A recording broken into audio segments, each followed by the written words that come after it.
My name is Ralph Sarkis. I'm a lifetime parishioner of St. Nicholas Church and past chairman of the parish council. And Father Michael had requested that I perform the role of Master of Ceremonies for tonight after the wonderful divine liturgy of ordination today that took place with the bishop. It's a very joyous day for Father Michael, as well as his family and friends and the parish community of St. Nicholas Church, because we now have a priest again, and we're very thankful for that.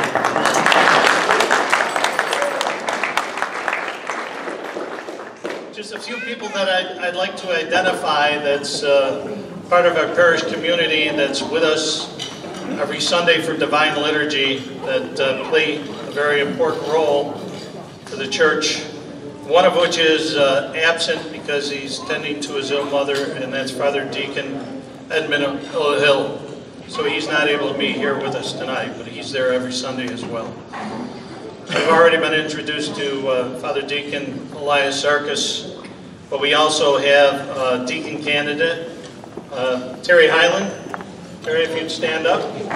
Oh, he had to go. And his wife Linda, and Cantor Michael Steinmetz and his wife Mary. I'd also like to recognize one of our servers, Yusuf Sarkis. He's here with us tonight as well. And Daniel Sarkis. Is Danny here? He's in the back? Where are you, Daniel? Everyone knows Maria, Father Michael's wife, and the children we've all met and know very, very well. Being at church every Sunday. Vivian, who's age 4, and she'll tell you. Mary, who's age 3, and Andrew, age 2. And of course there's Thomas, who's 7 months old, and he'll be telling us pretty soon too. He's what? He's your baby? Yes. I'd also like to identify and request that they stand as Father Michael's parents, Donald and Jeanette Copenhagen.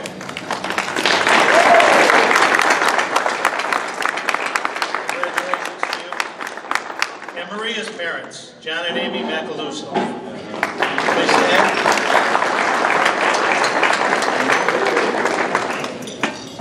So, when Father Michael asked me if I'd MC this event tonight, I said sure, I'd be totally honored, and I've known Father Michael since he came to our parish a little over 3 years ago, I believe it is.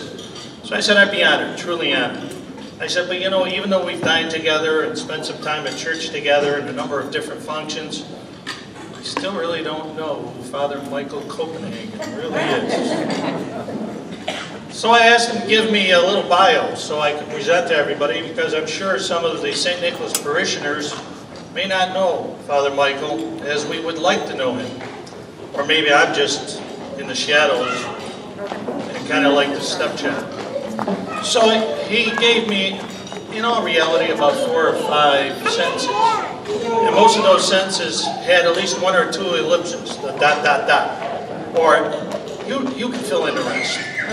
So it became quite difficult. So with the thanks of lovely Maria, we were able to fill in a few of the blanks. So here we go. A little bit of a bio on Father Michael. He was born to the wonderful parents of Donald and Jeanette Copenhagen, where he was raised in Rochester. Father Michael was a good Catholic boy who attended McQuaid High School and graduated in 2001. Deacon Eddie and I won't hold that against you, Father Michael, because we went to Aquinas. Yes, woohoo! You did too? So did I. So we're still not going to hold it against you because I'm in good company. According to Father Michael, he was a perfect child. And he was an even more perfect student. Just kidding, he really didn't say that. But you can tell, as any proud mother would tell you, he was a perfect child and a perfect student. Father Michael told me that he heard God's calling in college when he was at George Washington University in D.C. After hearing his call, Father Michael attended a seminary in Scranton for a couple of years, I believe it was. He was still missing something and wanted to get closer to God. So Father Michael traveled all the way to Rome, Italy, to to continue his seminary learning for another 2 to 3 years. 3? I had it right. So in 2008, at the time of diaconate, Father Michael, even though he heard God's calling, realized he really wasn't ready. Really, Michael? Father Michael really never elaborated, so I just let it go. And I really didn't want to fill in too many more blanks. Father Michael returned to Rochester, where he settled in as a layman, trying to figure out what he really wanted to do with his life. Now, truth be told, Father Michael was a shy young man seeking a good Catholic woman and really didn't know how to go about doing it. So, he joined CatholicMatch.com with his photo and a little bio about what a good Catholic man he was. But in all reality, it was Maria's mom who was walking through Sears one day when she spotted Father Michael working at Sears and said, he looks like a good Catholic man. So her mom goes to Maria and says, I think I found just the perfect man for you. She goes, I don't think so. I don't want my mother to become matchmaker. So, unbeknownst to me until tonight, Maria actually herself joined CatholicMatch.com. And when she saw Michael's picture, she realized he's too young for me.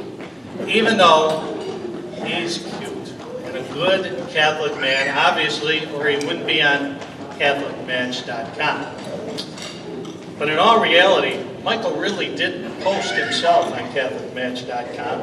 I'm told it was a friend of his that put his photo and a little bio on CatholicMatch.com. So after seeing that he worked at Sears, Maria went to Sears and saw him in person, but really didn't approach him. Soon realized he's too young. So there's a little bit of a void here in the story, but somehow or another they met. And obviously dated for a while, fell in love, and got married. They now have 4 beautiful children, and I think it's at this time that Michael's really trying to add one child at a time to the parishioner list of St. Nicholas to increase the number of parishioners that we have.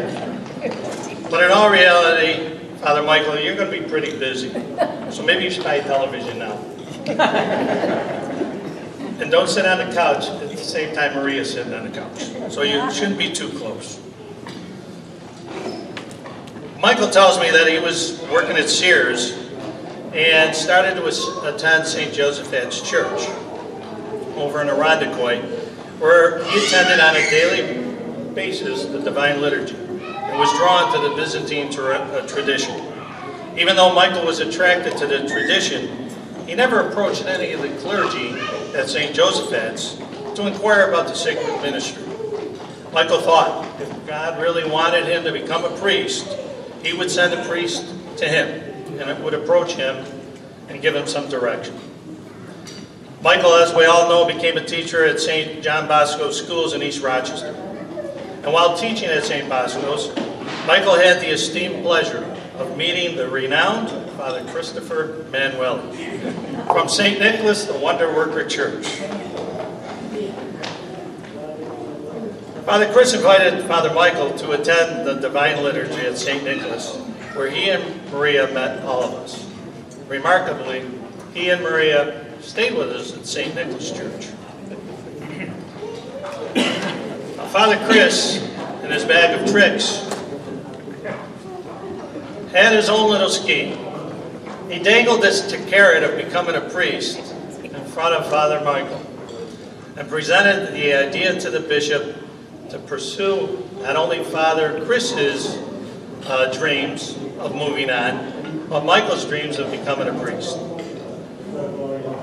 Father Chris was always attached to Scranton, the parish in Scranton, and we all know that, in a good way, and we accepted that. But Michael, now very, very eager that God sent Father Father Christopher to him as a messenger that he once wanted to be ordained.